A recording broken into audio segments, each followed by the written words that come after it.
What's going on, guys? In this video, I'm going to be covering why you might not be building muscle and exactly how to do a lean bulk properly. Put on as much muscle as possible without getting fat. This is my physique here after just 3 years of lifting, doing a proper lean bulk, hitting 315, slowly increasing my way up. And you can see I still have visible abs while I gained all this size at 190 pounds, 6 feet tall. So I'm gonna make sure to cover exactly what you should be doing with your training and with your nutrition to make sure you get the best results possible. So make sure you stick till the end and watch everything. First, you have to understand exactly the calorie surplus you need, right? A lot of guys think you need to bulk up and just eat as much as possible, and they use it as an excuse to binge eat, to eat McDonald's, pizza, all this shit. If you want to really make just lean muscle mass 10-20% above maintenance calories. So let's say your maintenance calories are 2,500, then that means you would really want to have about 2,800 calories, somewhere around there. And let's say you've been doing 2,800 calories, but your weight hits a plateau, you're not getting any more size. Well, guess what? You're going to need to increase your calories again because your body will adapt, your metabolism will change. You want to make sure you're constantly progressing, and you want to do it at a sustainable rate. Ideally, 0.25 to 0.5% of your body weight each week, right? We don't want to gain a shit ton of fat all at once. I've done it in the past where I was gaining 4 pounds or more a month. Ridiculous. I'd say more like 1 to 2 pounds per month for a lean bulk is going to be ideal. Maybe if you're a super lean guy, you can get away with it. You're like a hard gainer. You've got newbie gains as well. You can pack on a lot of size quicker. So that would be more like 4 pounds per month. But man, when you get experience like me, I've been lifting for 5 years. No, yeah, if I gain 4 pounds in a month now, most of that is going to be fat. And to find out your current body weight, you can multiply that by 12 to 15, but it's not perfect. It doesn't take your activity levels into the equation. I think you should use a TDE calculator, or you can just ask ChatGPT. Put in your weight, your height, it'll do it all for you. That's the best way to do it. And weigh yourself.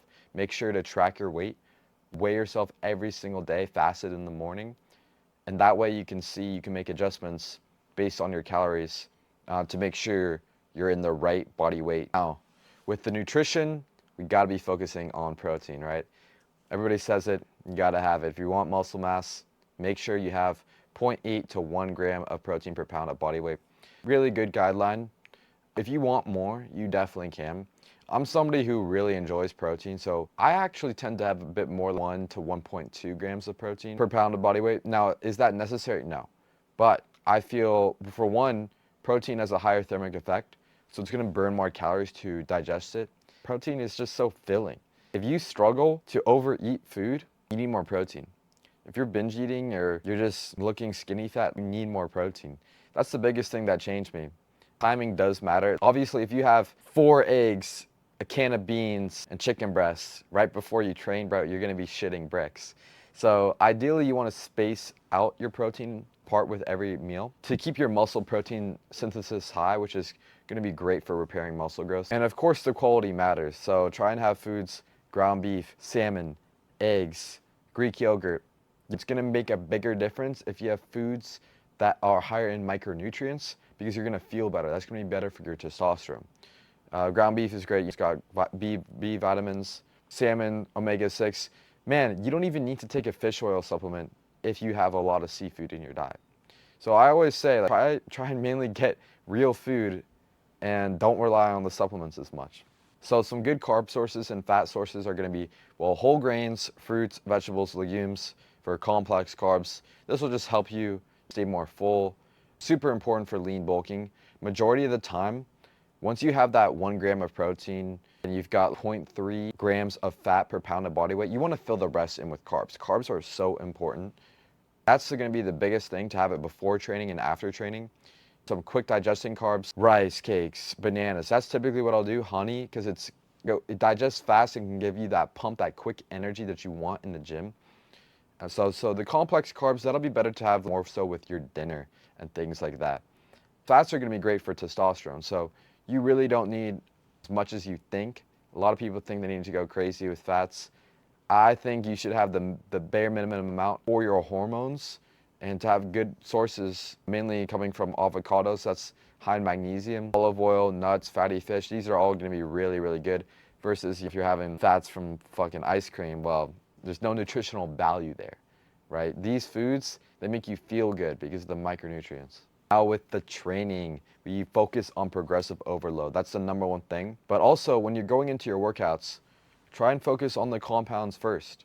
If you're doing a push day, you want to do bench, you want to do incline dumbbell, you want to do things like that, weighted dips, but you want to start with the main compound movement because that's going to be the most taxing, the lift that takes the most effort. So that's why you should have the most energy for it. And you want to go as heavy as you can, right? Heavy as you can with good form.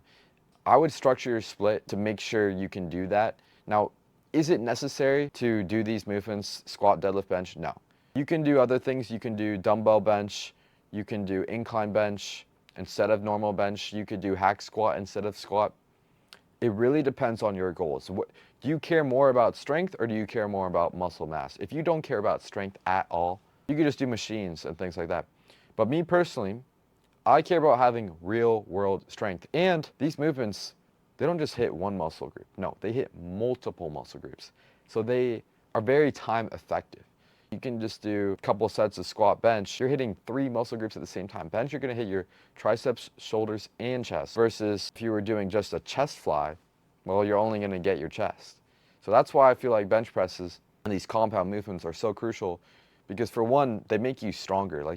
It feels good to be strong, just for your ego and for everything. When you go out, say you're reaching over and grabbing your suitcase on an airplane, having that shoulder press strength, it's gonna come in handy.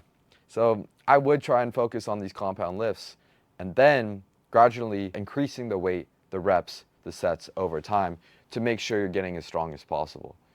For the compound lifts, I tend to work in the lower rep range, more like 3, upwards of 8 reps, not too much. If you notice the weight's getting easy, you're repping out 145 for 8 reps, bump it up to go for 155 and do that for 6 reps. And you just want to keep working your way up, tracking your progress to make sure you're not stuck in a plateau. That's going to be the biggest thing. That's why guys go to the gym and they look the same because they don't track. They do the workouts, but they don't actually try and improve. And that's exactly where one of my clients was stuck. But once I gave him a tailored workout plan and he understood how to track the weight and reps, he was finally able to build a lot of muscle. You also want to make sure you're training frequently. 3 to 5 sessions, all you need. Anybody who says you have to go 7 days, they're just lying to you. 7, you need a rest day in there. If you go balls to the walls, no rest days, your central nervous system is going to take a hit. You're going to be sore, right? And then when you go into a workout while you're sore, it's just not going to be as effective. Versus if you took the time to properly recover, you'll actually be a lot stronger. You'll have more energy, and you'll be able to just have better workouts, better progress, and make more muscle from being recovered. That's one thing I've really, really understood now from lifting this long. You need to allow your muscles to recover 48 to 72 hours before training them again. Let's say you train chest Monday, don't train it until Thursday. Anything less than that, it's just not going to be fully recovered. Now, a smaller muscle group, like your shoulders, lateral raises, you could do that a lot more frequently because shoulders are quicker to recover. Same thing with like your abs, your calves. I still don't think you should be training it every single day, but if you wanted to do it every other day, that's slightly better for those smaller muscle groups. But for things like your chest, your legs, your back, that's going to take a lot longer to recover. Now, cardio. You want to make sure you're not overdoing the cardio too much. It's going to kill your gains. Some of that is true, some of it isn't. It depends really on the type of cardio you do. If you're running a lot and you're running marathons and you're not recovering from those runs, well, you're going to be making it harder for yourself to build more muscle. Ideally, what you want is low intensity, steady state cardio. This is ideal. Just a couple sessions, 2-3 times a week while lean bulking because it's so low impact on your body. You can do this and you're going to be fully recovered the next day. Same thing with walking just outside, like walking, doing a morning walk, getting 10K steps. You really want to do that mainly for digestion and just for your overall health benefits. Super important for longevity as well. If you want to live longer, if you want to just be healthier, yeah, you need to be walking. Don't just go to the gym and sit on your ass the whole day. No, you're gonna get fat quick. But if you do these walks, you're gonna be digesting all that food that you're eating more from the calorie surplus, and you're gonna be less bloated. With the low intensity cardio, that's where you want to have your heart rate around 130, 140 beats per minute. You want to be in zone 2 cardio. Perfect for burning fat versus burning less carbs. But with high intensity cardio, this is really good for your cardiovascular health, right? Obviously, if you do this, if you do something like boxing, you're going to be super athletic. Your VO2 max is probably going to go up a lot, and you're just going to feel athletic and feel faster and healthier from doing a little bit of high intensity cardio. But you don't want to overdo it because it's very intense on your body. So I would be careful with that. I would add in a HIIT workout once or twice a week, no more. Try and limit it if you want to build as much muscle as possible. Now, each week you should be trying to track everything: your weight, your strength, your progress photos, the food, the calorie intake. Track it all if you want the most accurate results possible. I would say something like Sunday, take a couple progress pics. One picture straight on your chest, your abs, side photo of your arms, and maybe a back photo as well. That'll give you a good idea of what your body is looking like, and then you can see the changes. You can compare every 2 weeks or 4 weeks, and you should be able to see a tiny difference. If you're doing things right, if you look the same and it's been 3 months or more, there's a problem, man. You should be changing. And then you're getting too fat, that's where you want to reduce your calorie intake. So to sum up everything I just went over, this is the lean gain blueprint. 10 to 20% calorie surplus. You want to prioritize protein, at least 0.8 to 1 gram of protein per pound of body weight. You want to be focusing on these compound movements, gradually increasing your strength, becoming fucking strong, and then looking like a Greek god because you built up all this strength and this muscle mass. And you want to monitor and adjust based on the weekly check-ins, based on the progress photos, the weight, to make sure you're going in the right spot.